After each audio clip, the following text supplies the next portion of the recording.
com a participação do nosso Chico Graziano. Não vou dar o currículo do Chico Graziano, porque todo mundo sabe. Puxa, o Chico é engenheiro agrônomo, o Chico é palestrante, o Chico é profundo conhecedor do meio ambiente, o Chico já foi homem público do meio ambiente, enfim, o Chico Graziano é meu amigo. Bom dia, Chico. Ô, Tavinho, isso é o que mais importa, né? Ser amigo do Tavinho. Eu coloquei por último. Chico, Muito bom. muito Gostando de bom. você, né? Bom, você está entrando um pouquinho mais tarde hoje, por um motivo justo aí, a gente já fala disso, mas eu vou contar uma história para você agora, antes, a gente já vai entrar no nosso assunto combinado. Que eu comentei até com o Silmar Cesar Miller hoje. Outro dia eu cheguei num churrasco dos amigos, e eu cheguei depois que já tinham algumas pessoas lá, né? Quando eu cheguei, os caras já tinham tomado uma cerveja ou duas, já estavam meio alegrinho e tal, né? Aí, fizeram uma festa, assim, Tavinho, você é o cara. Eu falei, eu não, o cara era o Lula, o Obama que falou que ele era o cara. Não, você é o cara porque você está com as coisas do agronegócio, no jornalismo do agronegócio, e o agronegócio é a bola da vez. Aí eu fiz assim para ele, falei, ué, sempre foi a bola da vez? É que agora está chegando para vocês as informações, para a população urbana.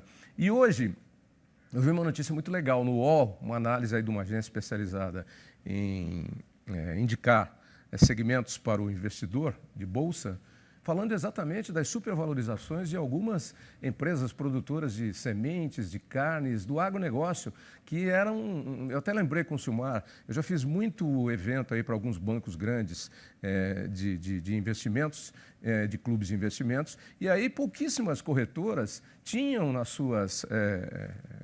cestas lá, alguma ação do agronegócio. E aí, quando tinha de alguma conhecida lá, que era a BRF, ou etc. e tal. Todo mundo corria atrás de Petrobras, etc. e tal, Banco do Brasil, essas coisas.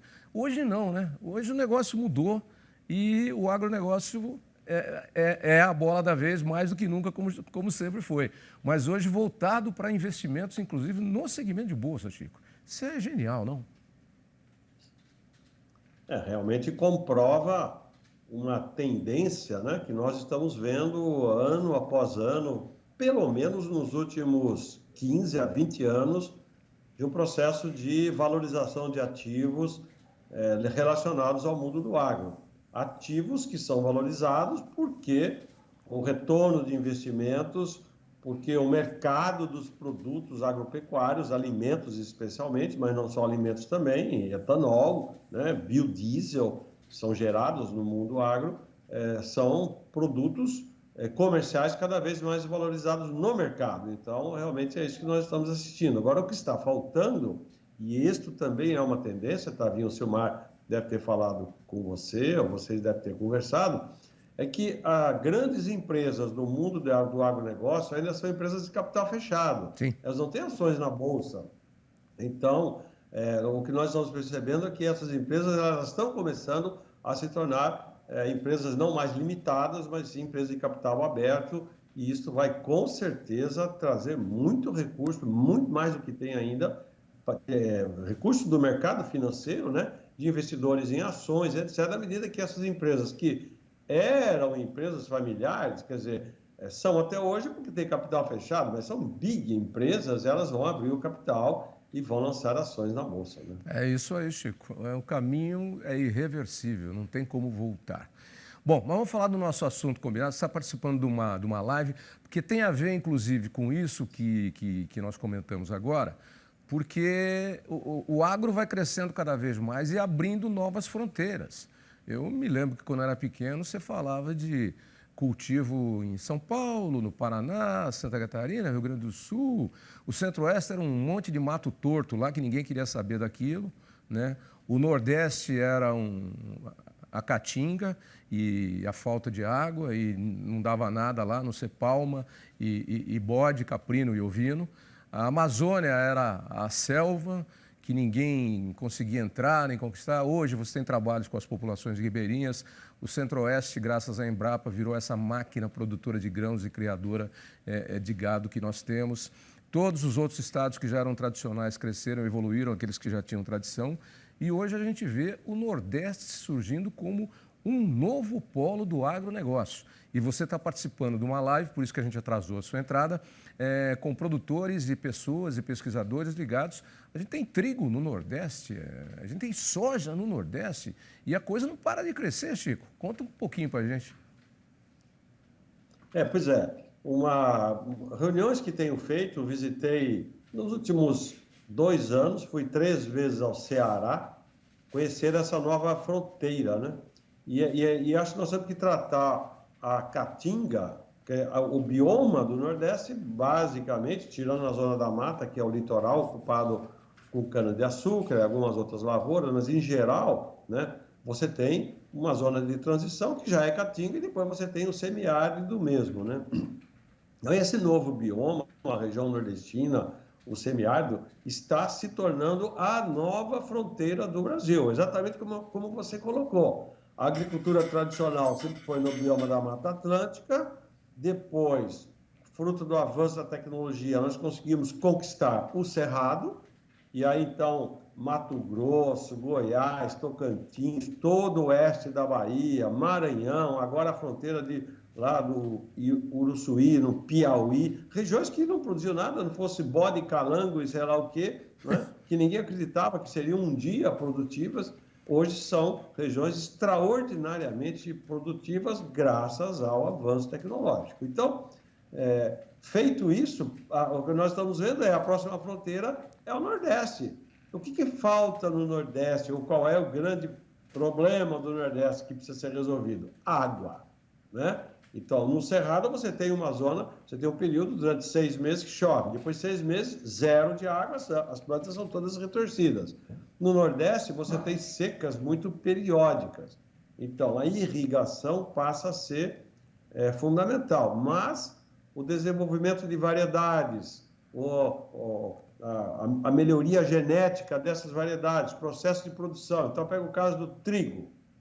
Então, você tem o trigo desenvolvido pela Embrapa, mais uma vez, pela Embrapa, irrigado no Nordeste, mas naquela secura mesmo do Nordeste lá, mas está irrigado. Ele produz 3 vezes o que produz o trigo do Paraná.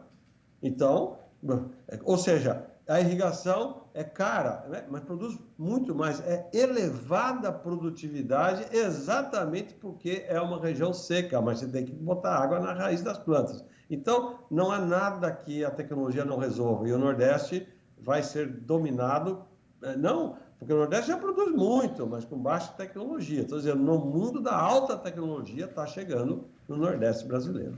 Pois é, e o Nordeste tem um regime de seca, né, e uma terra árida e de pouca chuva, mas embaixo da terra seca, o Nordeste tem um aqueduto lá que tem mais água do que esse aqueduto famoso aqui que nós temos no sul do Brasil, que abastece inclusive a cidade de Ribeirão Preto. É vero, não é?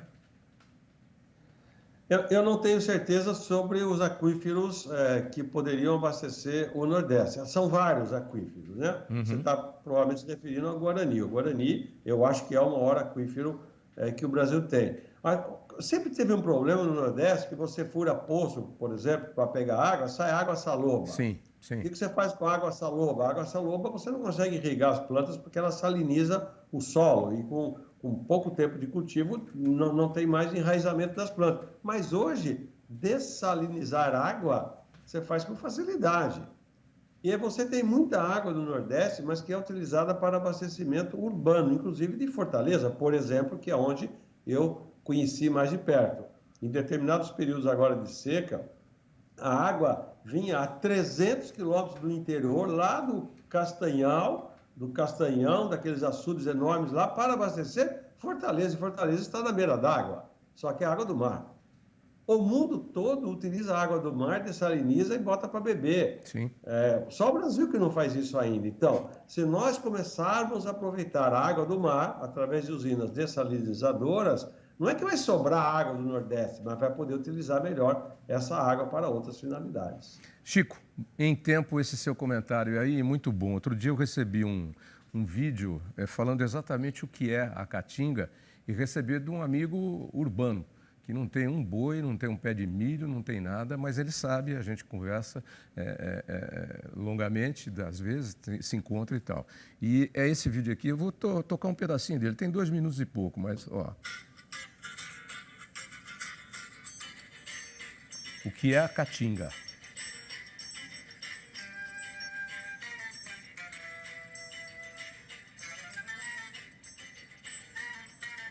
Olha lá, diz, é o único bioma, como é que é? Predominante no Nordeste, e explica aqui o que é a caatinga, que inclusive existe hoje um movimento para a restauração da caatinga com suas espécies naturais, vegetativas naturais, e também o seu ecossistema, inclusive com as espécies animais, colocando a caatinga, entrevistei uma pessoa sobre isso, é um programa que tem apoio de diversas entidades, colocando inclusive a caatinga como um grande produtor, como você falou aí, e um bioma único, que pode ser muito bem aproveitado e não pode ser descartado. Fantástico, né, Chico? Otavinho, tecnicamente, deixa eu chamar a atenção aqui, qual é a grande vantagem de uma área semidesértica ou mesmo desértica para a produção de alimentos, seja agricultura, seja pecuária? Posso É que chutar? ela tem baixa umidade relativa. Baixa umidade relativa do ar e você pode sempre... administrá-la corretamente, dando a quantidade necessária de água que precisa para você poder produzir. É o que acontece com a uva, por exemplo. Exatamente, mas você bota água na raiz. Exatamente. Então, a grande parte, as grandes doenças de plantas e de animais são causadas pelo tempo úmido. Os fungos se desenvolvem em condições de umidade e todos os outros insetos, etc. Então, você pega plantéis de gado leiteiro no Ceará, no Pernambuco, lá naquela secura, não tem carrapato. Tem pouca doença, por quê? Porque a aridez favorece, desde que você forneça água para beber ou água para as plantas. Para a raiz. Entendeu? Então, essa é uma razão pela qual as áreas de produção estão surgindo no deserto do Saara, né?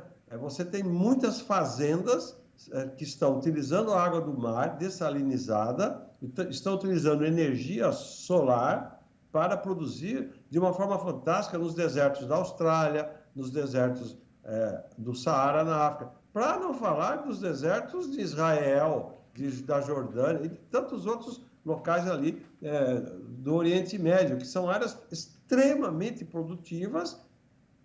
Dá uma fruta maravilhosa, não tem nada, é tudo seco, seco. Mas você põe a água na raiz. Aí muda tudo, né? Por que Israel foi produzir no deserto e desenvolveu o sistema de irrigação gotejada que joga água na raiz, né? Por que o Chile tem a uva de excelente qualidade? Porque é uma região estéril, é seca, né? Não tem fungos, então não tem umidade. E é exatamente isso que você falou. Só para finalizar, aquela região da Espanha lá, que é a maior produtora de frutas, verduras e flores, que você vê a olho nu, inclusive do espaço, são só estufas, né? Uma região árida de sol e sem água, mas leva água suficiente lá. Isso aí. Chico Graziano, boa semana para você, tá bom? Forte abraço. Um abraço. Aí, sempre trazendo cultura para a gente.